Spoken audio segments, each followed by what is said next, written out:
Exatamente essa parte. Eu gosto muito dessa parte. Meus queridos, tenho o prazer de apresentar eletrostática. Eletrostática, lembra elétron, lembra carga, lembra eletricidade, lembra algo elétrico. E estática lembra equilíbrio. Equilíbrio, força restante igual a zero, está em RU ou em repouso. Logo, é a parte da física que estuda as cargas elétricas estáticas, ou seja, em equilíbrio. Ou seja, não vou estudar o que acontece com carga elétrica se mexendo. Aí é eletrodinâmica. Eletrostática estuda as cargas elétricas em equilíbrio. Se eu quero estudar carga elétrica, eu tenho que explicar a origem delas. E a origem das cargas elétricas são os átomos. Como é que é o átomo mesmo? Me ajuda a lembrar como é que é um átomo. Tem núcleo, tem eletrosfera. Lá no núcleo mora quem? Prótons e nêutrons, nêutrons e prótons, beleza. Próton é positivo e nêutron, neutro. Aquela pegadinha clássica, é isso aí. Neutro. E aí, gigantesco comparado com o núcleo, ou seja, eu não estou fazendo proporcional. Se o núcleo fosse assim, a eletrosfera seria infinitamente maior que isso que eu desenhei. E se a eletrosfera fosse assim, o núcleo seria absolutamente invisível para ti, certo? Então a proporção está absurda. Outra coisa que me incomoda é essas órbitas, parece que os elétrons ficam ali, né? E não é. A órbita ela é muito maluca, doentia. Chega ao ponto de alguns orbitais atômicos, tu tem uma certa chance de encontrar o elétron no anel, ou ali no centro, ou nos alter maluco desenhado em volta do núcleo. Mas do resto do lugar não dá para encontrar ele. Não entendi, professor. Tem lá o núcleo atômico, né? Tem orbital, tem forma de oscilar em volta do núcleo atômico, em que os orbitais são tipo assim, ó, aqui tem um anel, onde eu tenho alguma probabilidade, é um anelzinho, tá vendo, volumétrico. Então tem chance de eu encontrar o elétron aqui. Tem chance de eu encontrar o elétron lá. Ou tem chance de encontrar o elétron numas regiões mais externas, esquisitas aqui fora. Mas, por exemplo, eu sei que o elétron não está aqui, sei que ele não está ali, sei que ele não está ali. O mais louco é que nem sempre é contínua essa região. Ou tu encontra ele lá, ou lá. Por isso que é tão doente o átomo, por isso que é tão difícil entender. E por isso que eu acho esse desenho um desenho babaca de átomo. Para mim, então, o ideal para o cara ter noção do que é átomo mesmo, adorei, tá? Vocês arrombaram, lembraram que era eletrosfera, o que era núcleo, onde tinha prótons e nêutrons. E ali a eletrosfera, onde moram os elétrons. Detonaram, adorei. Mas, para a gente não perder a capacidade de imaginar o que é um átomo, vamos lembrar do átomo de hidrogênio, que é formado por um próton e um elétron.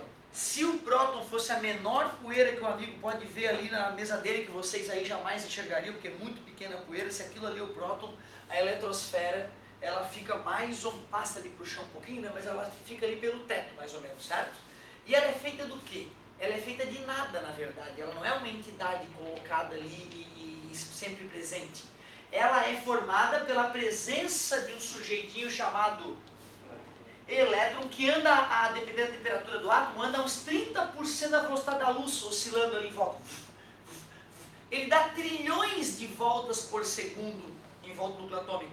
E isso gera uma vibração na região, como alguém pegando uma pedra amarrada no barbante e girando em alta velocidade em torno de si. Beleza?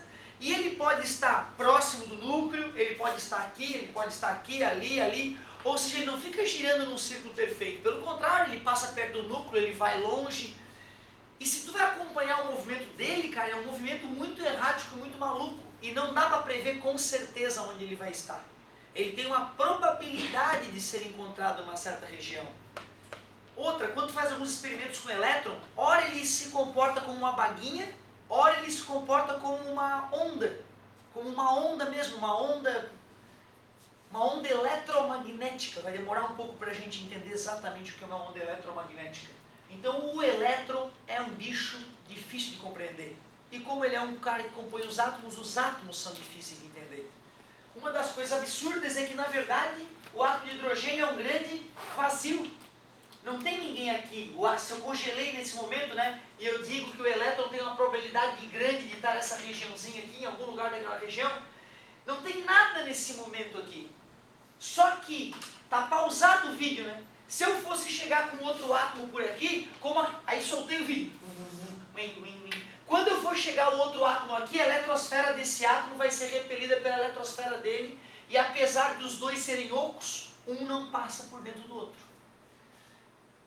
Eu demorei muitos anos a acreditar que eu sou oco, entendeu? Que meu osso é oco, que o aço é oco, que a natureza é oca, que os átomos estão distantes uns dos outros, não agarrados fisicamente uns aos outros, certo? É muito difícil de conceber isso, porque a realidade física sugere outra coisa, que as coisas são sólidas, né? Mas lembra que esse teu olho é feito de átomos, e se tu pudesse olhar dentro do teu olho, o próprio olho seria, né, feito de átomos. Como é que tu vai querer enxergar o interstício entre os átomos com uma máquina feita de átomos, né? Não dá.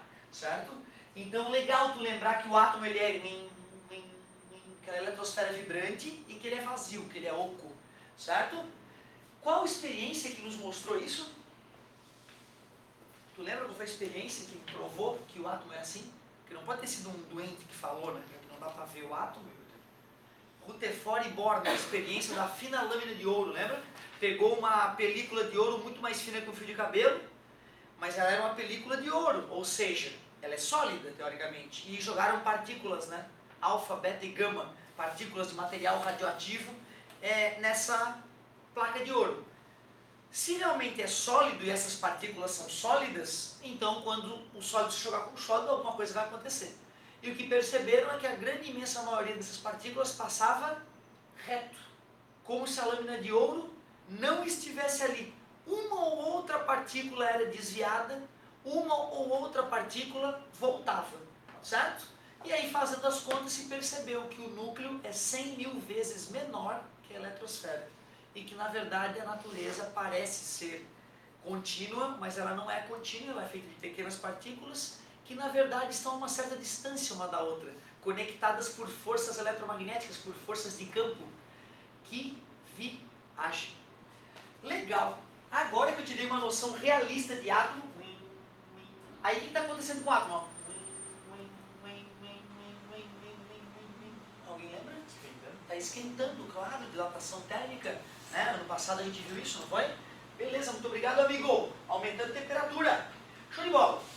O desenho clássico de átomo, né? Não gosto muito dele, sabe por quê? Porque se esse átomo tivesse vários prótons e vários nêutrons ali, a eletrosfera seria uma doença. Seria um vespeiro muito doido. Mas tem uma certa organização nessa doença. Tem uma certa organização. E os químicos estudam essa organização, né? Certo? São os orbitais S, P, D, F. Muito massa.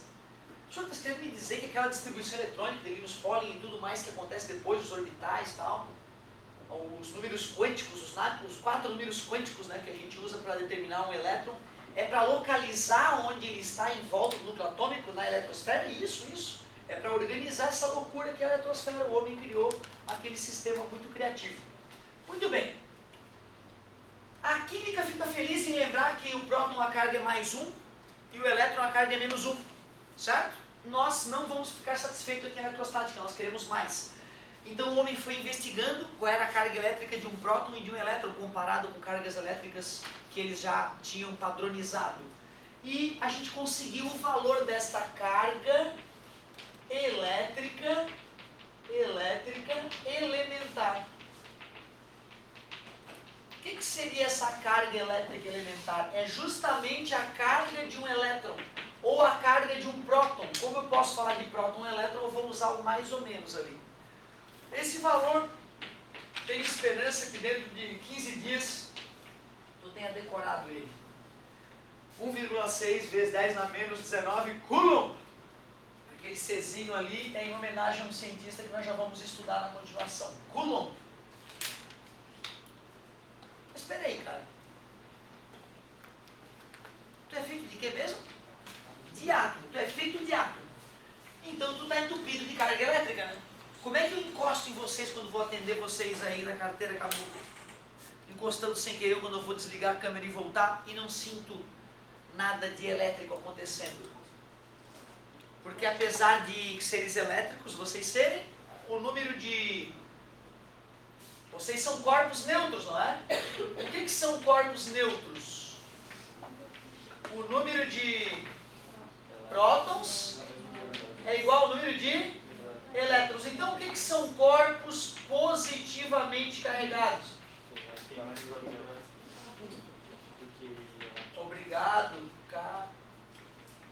Carregados. Corpos positivamente carregados, o número de prótons é maior que o número de elétrons. Conclua a última possibilidade, por favor. Sim, corpos negativamente carregados, o número de elétrons é maior que o número de prótons, ou que dá o mesmo número de prótons menor que o número de elétrons. Tranquilo? Pegadinha clássica de vestibular 01. Corpo neutro é aquele que não tem carga. Como assim? Ele é feito de carga. As coisas são feitas de carga elétrica. Certo? O mundo é elétrico. Beleza? A gente poderia discutir filosoficamente que uma estrela de nêutron, aí não. Né? Uma estrela de nêutron, ela é feita de nêutrons. Ah, mas os nêutrons são feitos de quarks, partículas subatômicas que têm carga. Então, dentro do nêutron tem carga. Só que as cargas acabam se anulando. Então, até uma estrela de nêutron, podemos dizer que ela tem carga, só que essas cargas se anulam. Que viagem. Então, corpo neutro, aquele que não tem carga, não viaja, tudo tem carga. O mundo é feito de cargas elétricas. Beleza? Agora, olha que legal, cara. Se eu te digo que a carga elétrica de um próton é igual à carga elétrica de um elétron, que é esse valor, dá pra gente aprender a calcular a quantidade de carga elétrica de um corpo. Quantidade de carga elétrica de um corpo. Quantidade de carga elétrica. Como é que se calcula isso? Como tu nunca viu um próton ou um elétron, o teu cérebro pode falhar na hora de raciocinar. Mas bala na padaria tu já comprou, lembra? Então tu pega um punhado de bala na padaria, bota no balcão e a tia fala o valor. Qual é a fórmula para calcular o preço da compra das balas na padaria? Pega o valor da bala e multiplica pela quantidade, pelo número de balas. Concordam comigo? Então, fabriquem uma fórmula para que eu possa calcular a quantidade de carga elétrica em um corpo. Pega a quantidade, pega o número de partículas, mas o número de partículas em excesso. Porque se elas estiverem em números iguais, dá zero, como a gente acabou de discutir. Então, se eu tenho 7 prótons e 5 elétrons, eu só uso 2. Tudo bem? E faço o quê? O valor da carga, que é a maldita carga elementar. Tu concorda que a fórmula matematicamente é idêntica à compra de balas na padaria? E engraçado, pode ter certeza que se fizer uma prova contendo essas questões, essas serão muito mais fáceis de acertar do que essas. E não só pela matemática básica, porque esse valor é chato, né? Porque o cérebro trabalha melhor com coisas visuais, com coisas não abstratas. E ele dá pau, às vezes, na hora de trabalhar com coisas abstratas, como prótons e elétrons, que para nós são abstratas, apesar de nós somos feitos disso. Como elas são minúsculas, né? Visualizar o que está acontecendo quando um corpo ganha ou perde cargas elétricas é mais difícil. Vou fazer alguns exemplos para te mostrar como é que a gente calcula quantidade de carga elétrica, alguns exemplos clássicos. Ele começou falando isso, né? E fez alguns exemplozinhos. Legal. Olha só. Imaginem vocês que um corpo neutro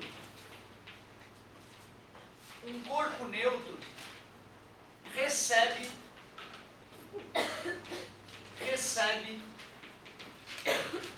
9 vezes 10 na 15 elétrons. calcule a carga adquirida.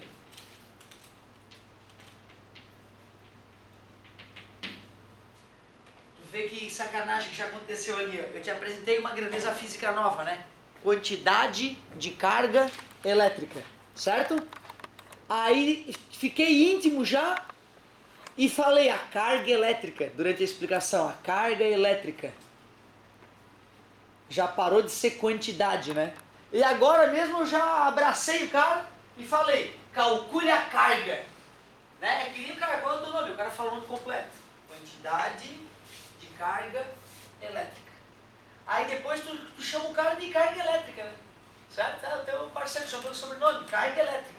No outro dia tu, fulano, já reduz, tu só pega o sobrenome que tu acha mais legal. Ô carga, chega aí. Beleza? Então cuidado.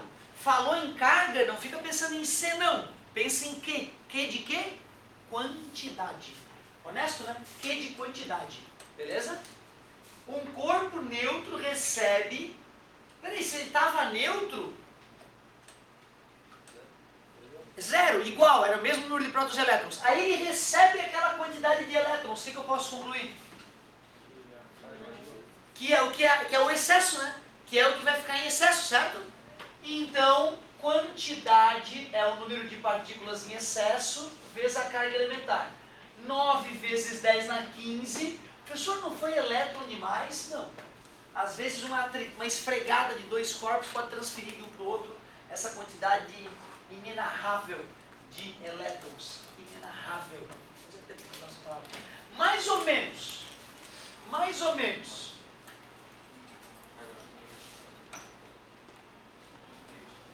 Mais ou menos. Negativo. Negativo, porque se ele estava neutro, número de prótons igual a de elétrons. Se ele recebeu elétrons, vai ficar com elétrons em excesso. E elétrons são negativos. Vocês me provaram que lembravam disso no começo da revisãozinha. Pronto, menos. Como é que multiplica esses números aí? Isso é uma multiplicação, né, de duas... Somos expoentes. Ah, é verdade. Quando eu for fazer o 10 na 15 vezes o 10 na menos 19, é uma multiplicação de potência da mesma base. A gente mantém a base e soma os expoentes. Mais com menos? Menos. Então vai ficar 15 menos 19, que é menos 4. Então a potência de 10 a galera detonou. E o resto? Multiplica, né? Eles só não ter o produto, poderia juntar número normal com número normal, potência com potência. Então vai ali no cantinho e faz 16 vezes 9. 54, 144, bota a vírgula do 1,6, 14,4 coulombs. Não é mesmo?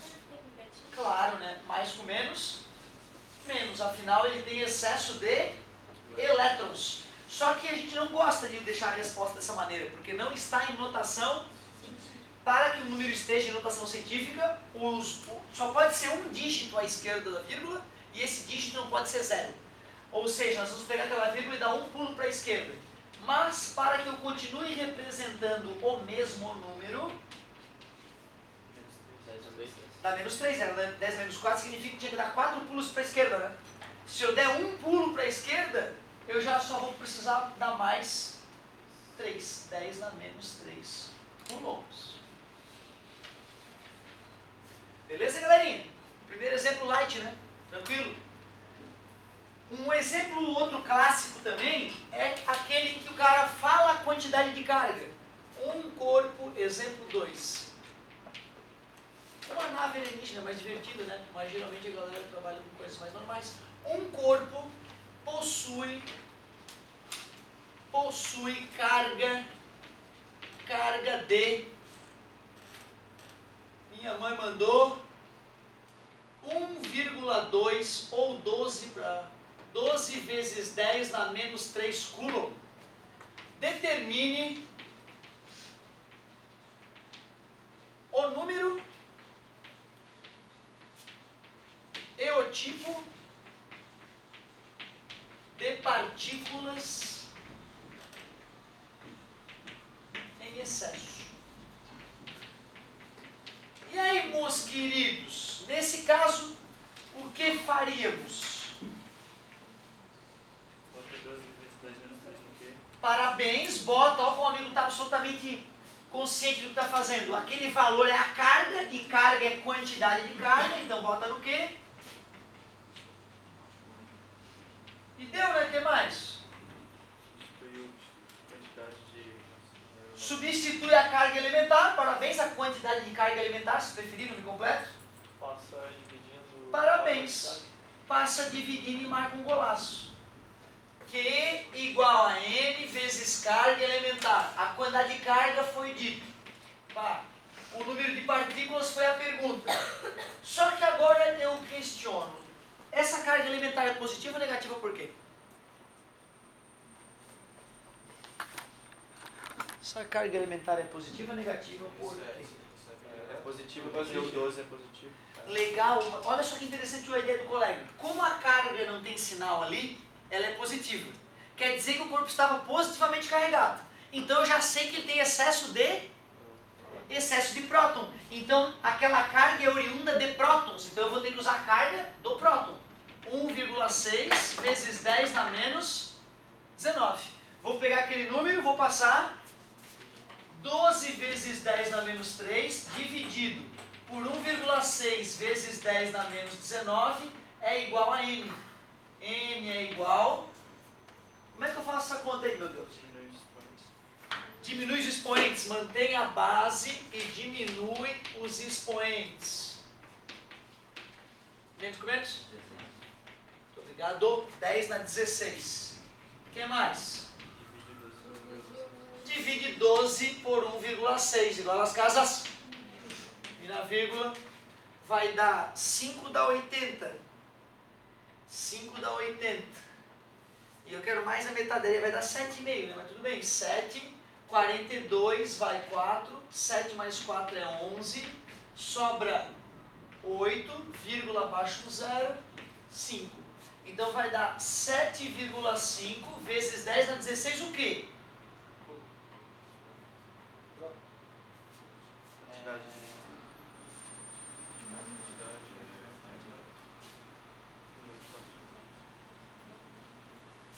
Que é o N, vamos ver. Então é o nome da partícula. Prótons. Como é que posso fazer com um elétron? Se tu faz com elétron, suponha que tu não percebeu o que estava acontecendo e bota um menos aqui. O número negativo está multiplicando, o número negativo passa dividindo. Tudo bem? E mais com menos dá? Não, Hã? não, eu digo tirar pronto e botar fazer só com elétron. Tipo, se eu Aí não é tu, o autor da questão pode. tá. Ele bota menos ali, tu saca que é excesso de elétron e tu usa o menos, porque aí menos com menos dá mais. Até porque um número de partículas não pode dar negativo. É a mesma coisa que tu fala, mãe, tu compra lá no supermercado menos 5 todinho pra mim. Não dá merda, não pode. Tá de coração comigo, guri? Né? Então é isso, o N não pode ser negativo. Outra, se tu for calcular, como eu sou idiota, né? Desculpa, gente, não foi só uma bobagem tão grande. Se tu vai calcular o N, e dá negativo, tu já saca que, opa, errei a carga alimentar. A carga alimentar tem que ter o sinal oposto. Beleza? Show de bola. Tu vê, cara, é claro que a gente poderia ficar criando mais e mais e mais exemplos, entendeu? Sempre com uma coisa um pouquinho inédita. Mas o legal é isso, é tu agora arriscar alguma coisa, mas calma, isso é o começo da brincadeira. Mas deixa eu só comentar uma última situação aqui então. Uma última situação para esse começo. Se o cara fala assim, ó, já vamos fazer um mais gostosinho, ó. Um corpo possui 3 vezes 10 na 8 prótons e 2 vezes 10 na 9 elétrons. Calcule a carga. Vou ser bem sucinto e não perder tempo. E aí? E agora? Me ajudem. Igual as casas, vai ficar 0,3, 10 a 9, e daí diminui o outro. Parabéns. É isso aí. Tu vê, primeiro eu tenho que saber o excesso, né? Qual número desse é maior? É o de baixo, né? Certo? Eu só faria, na verdade, ó, em vez de transformar o outro em 0,3 vezes 10 a 9, que eu acho maravilhoso, funciona bem, Eu acho que de repente para a maioria da galera vai ser mais fácil transformar em 20 vezes 10 na 8 esse e manter o 3 vezes 10 na 8. Mas é muito pessoal isso, né? Tanto faz, na verdade. E por que eu tenho que fazer isso? Porque senão na hora de subtrair vai dar problema, né? Certo? Quanto é que é 20 vezes 10 na 8 menos 3 vezes 10 na 8? 17 vezes 10 na 8. O quê? Prótons. Não. Elétrons. Excesso de elétrons. Excesso de elétrons. Pode perguntar que eu continuo. Quer fazer perguntinha? Tudo bem? Tranquilo? Que se fosse assim, se fosse 10 e 8, né? Aí tu subtrai e dá 2. É fácil. Só que como a quantidade de elétrons geralmente é um número absurdo, a gente usa a potência 10. E o pior que poderia acontecer nesse caso é ele botar as potências desreguladas para te obrigar a fazer aquela correção na hora de subtrair. E aí pronto, acabou, né? E virou a questão 1, né? Quantidade de carga é o número de partículas vezes a carga elementar. Quantidade de carga é o número de partículas em excesso, 17 vezes 10 na 8, vezes a carga elementar. Como excesso de elétron, vou usar a carga elementar negativa. Que é igual 16 vezes 16 é 256. Então 16 vezes 17 é 256 mais 16, que dá 272, mas tem a vírgula. Então 27,2. E 10 na 18 vezes 10 na menos 19 dá 10 na menos 11. Como não está em notação científica, menos 2,72 vezes 10 na menos 10 coulombs.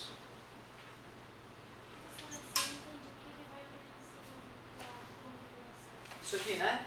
Porque elétrons são negativos. E o cara ficou com excesso de elétron. Ele tinha 300 milhões de prótons e ele tinha 300 bilhões de prótons. Bilhões é 10 na 100, tá certo? 300 milhões de prótons e 2 bilhões de elétrons. Eu subtraí um do outro e percebi que ele tinha um excesso de 1 bilhão e 700 milhões de elétrons. Como ele tem excesso de coisas negativas, negativo ele vai ficar. A mais. Isso.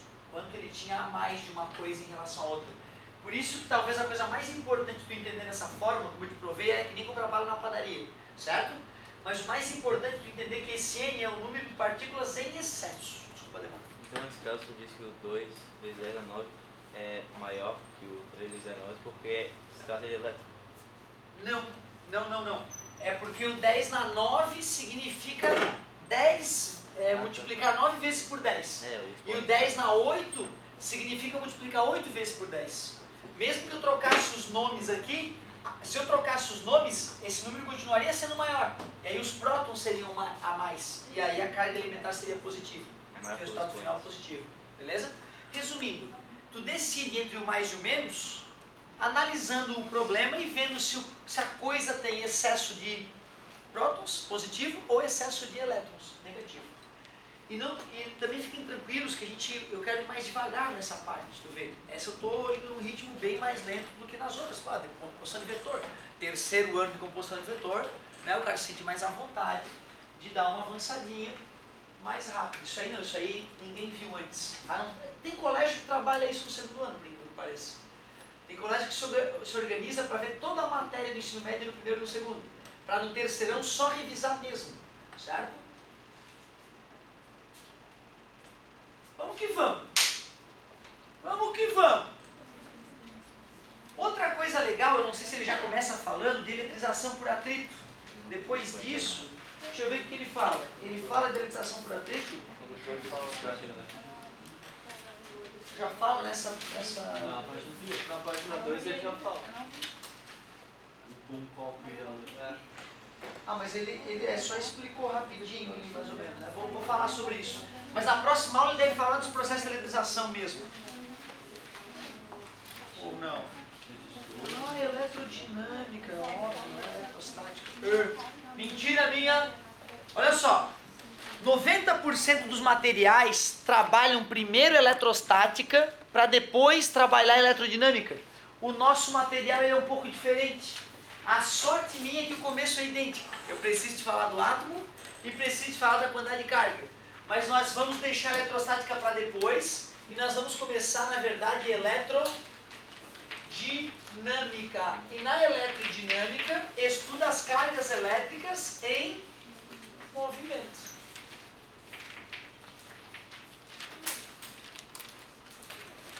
Que bom, não perdemos nada. Eu achei estranho que eu vi que ele falava de intensidade de corrente elétrica no começo. Eletrodinâmica, estuda as cargas elétricas em movimento. Ele comentou que se tu pegar a lã e o copo de vidro e esfregar, tu pode sentir a presença das cargas elétricas, tu pode ver a eletrização ocorrendo. Tu já deve ter feito aquela do balão, né, ou do pente no cabelo. Pega um monte de papel em casa, pega uma folha de papel, arranca, corta ela em papéis, em pedacinhos pequenininhos de papel, deixa o papel picado, depois tu limpa, tá? Em cima da mesa. Pega um pente desses acrílico clássico, né, aquele pentezinho, esfrega no cabelo e aproxima do papel picado. O papel picado vai subir magicamente e colar, né, encostar no pente. Uma brincadeira fácil de fazer em casa e que dá um resultado surpreendente, né? Ninguém imagina que o papel vai flutuar. E pior, depois que ele encostar no pente, depois de subir e encostar no pente, depois que ele encostar no pente, ele vai se afastar. Muito louco, né? Vamos entender por quê? Lembra da tabela periódica? Tem cara que é tarado por elétrons, os eletronegativos, lá na direita superior, flúor, oxigênio, nitrogênio e cloro. Os 4 caras mais tarados por elétrons na tabela periódica, certo? Átomos, e portanto do universo. E a esquerda inferior, Frâncio encabeça os caras que têm menos apego aos seus elétrons, os elétrons positivos, beleza? E aí na tabela periódica tem uma diferença de eletronegatividade entre cada maldito átomo. Imagina que tu pega um corpo neutro, outro corpo neutro, e um tem caras com mais vontade de ter elétrons do que o outro. Quando tu esfregar um corpo no outro, um vai roubar elétron do outro. Um fica positivamente carregado e o outro negativamente carregado. E os opostos? Por isso que quando eu esfrego o giz no quadro, ele gruda. Eles são para atrito. Giz com uma carga, o quadro com outro, gruda. Eu fazia isso com a caneta, lembra? Para brincar com vocês, aí a galera deixava uma semana, as canetas penduradas por tudo. Lembra? Eletrização por atrito. Faz sentido, né, esfregar, atritar um corpo no outro, é esfregar a eletrosfera de um lado do conjunto de átomos, a eletrosfera do conjunto do outro. Se um átomo, né, mais eletronegativo vê o outro dando sopa com o elétron passando ali do lado, ele já pega o elétron, começa a orbitar nele o elétron, né, o outro fica com o elétron a menos. Tranquilo? Então é por isso que depois que... Mas peraí. E quando é que o papel foi eletrizado nessa experiência que eu falei que podia fazer hoje? Porque os opostos se atraem, os iguais. Quando eu fiz isso no meu cabelo, o pente ficou com uma carga, o cabelo com outra. Mas eu não falei que o pente vai aqui, né? Ah, meu Deus, o pente grudou no meu cabelo. Não falei que isso ia acontecer, né? Tu vai fazer isso e vai conseguir puxar o pente sem nem perceber que há uma atração elétrica entre eles. Mas quando o papel picado, que é bem levinho, for aproximado do pente, que eu nem comentei se era positivo ou negativo, eu falei que o papel vai subir, certo? E que depois de encostar, vai voltar a cair, por ser repelido, certo? Como pode o papel estar sendo atraído pelo pente, não importando qual é a carga que o pente adquiriu? Papéis picados. Vamos supor que o pente esteja negativamente carregado. Como explicar a atração, já que os papéis estavam neutros? Quando eu pegar um pequeno pedaço de papel, vou dar uma ampliada. Mesmo ele estando neutro, os opostos, os iguais, os elétrons, que são os caras que têm mobilidade dentro dos sólidos. Como assim, professor? Nessa barra de alumínio, os átomos estão, a gente já viu, eletromagneticamente colados uns aos outros, né? Certo? Beleza? Mas a gente pode dizer que eles estão muito bem agarrados, por isso que quando eu tento mudar a forma física dessa lâmina, ela volta para o lugar dela. Tranquilo? Mas como é que são os átomos? Eletrosfera, gigante, núcleo protegido pelo escudo Jedi vibrante que é a eletrosfera. Win, win, win. Eu te pergunto, como é que pode um próton e um nêutron sair passeando por dentro de um material sólido? Não é possível isso acontecer, né? Porque ele está protegido pelo escudo Jedi. Então quem é que pode passear dentro da estrutura? O elétron que fica quicando de uma eletrosfera para outra. Tudo bem? Então, peraí. Já que aqui tem átomos, e cada um tem seus elétrons, quando esse cara se aproximar, os iguais se repelem. Esses elétrons vão ser repelidos dali e vão ficar afastados. E esses átomos que perderam seus elétrons vão ficar positivamente carregados. Eu te pergunto, o pedaço de papel já ficou carregado? Não, né? Ele ganhou elétrons ou perdeu elétrons? Não, ele simplesmente teve uma distribuição de cargas elétricas alterada. Mas ele continua neutro. Então por que ele está sendo atraído pelo pente? Olha bem. Está polarizado. Está polarizado, mas por que não repele? Por que atrai? Isso aqui está a uma certa distância, né? Daqui. E os opostos? E isso aqui está a uma distância maior dali, né? Os iguais? Por que a atração é maior que a repulsão? Por causa da distância. Beleza? Por causa da distância. O que eu acabei de falar com essa brincadeira? Que é uma coisa que cai sempre no vestibular. Que corpos neutros são atraídos por corpos carregados. Que viagem, tu vê, tu mesmo neutro, se uma carga elétrica muito brutal e estática aparece ali, teu corpo fica induzido, que começa, né, os elétrons vão para um lado e os átomos ficam com menos elétron do outro, e tu pode ser atraído fortemente por essa carga elétrica, mesmo estando neutro. Que massa, hein, cara? Então cuidado, não adianta decorar só os opostos atrás iguais se repele, sem lembrar o processo de indução que pode fazer com que os corpos neutros também sejam atraídos. Pois não. Tipo, tu tá caminhando lá de um amigo, e aí tu encosta e dá um choquinho. Ótimo. O amigo, enquanto caminhava, arrastava a calça um lado na outra, ou arrastava a meia de um tipo de lã, de um tipo de fibra, na calça de outro tipo, ou arrastava os braços na roupa, e com isso ele foi sofrendo eletrização por atrito. Ele estava eletrizado, tu neutra, porque de repente as tuas roupas não geravam uma eletrização por atrito tão bom, e de repente tu, ao encostar no corpo dele, vai receber um pouco da carga dele. E na hora que a carga flui de um corpo para outra, a pessoa sente um choquezinho. Afinal, tu deves perceber que o corpo humano, ele, além de ser feito de cargas elétricas, nós temos os nervos, que são condutores elétricos, né? Então o corpo funciona baseado em correntes elétricas que fluem de um lado para o outro. É uma corrente elétrica que avisa que eu espetei meu dedo, vem no cérebro e, né, e avisa, tira a mão daí que está doendo, vai machucar. Tu vê que viagem, né, cara? Se tu for pensar nisso, nós somos robôs biológicos, né? Certo? Além do teu esqueleto metálico, que nem o do Wolverine, né? Que cálcio é um metal. A galera fica, oh, massa, esqueleto Wolverine de metal, e não sabe que tem um esqueleto metálico. Isso é muito engraçado. Ô, galerinha, então, ó, o negócio é o seguinte, corpos neutros são atraídos por corpos carregados. Porém, quando esse pedaço de papel encostou no pente, ele estava neutro, não estava? E esse cara estava carregado negativamente. Se os iguais se repelem, esses elétrons estão querendo fugir um do outro, né? E aqui tem um corpo neutro. Parte desses elétrons acabam migrando para o pedaço de papel. E aí os opostos se atraem, os iguais. Logo depois que o papel bateu no pente, ele cai porque ele acabou sendo eletrizado com a mesma carga do pente. Assim eu te contei 2 processos de eletrização, que lá no meio do ano eu vou voltar a falar. Um deles, processo de eletrização por... Quando eu faço por atrito, os corpos ficam eletrizados com cargas de sinais diferentes. Porque um ganha elétrons, o outro perde. Eu não queria que tu decorasse, queria que tu entendesse por quê. Beleza? Se um perde 3 elétrons, o outro ganha 3 elétrons. Então o módulo é o mesmo. Mais 1000, menos 1000. Tranquilo? E no processo de eletrização por contato, o que eu posso afirmar sobre as cargas dos corpos que foram postos em contato? Ficam iguais ou diferentes? Deixa eu ver, neutro, negativo.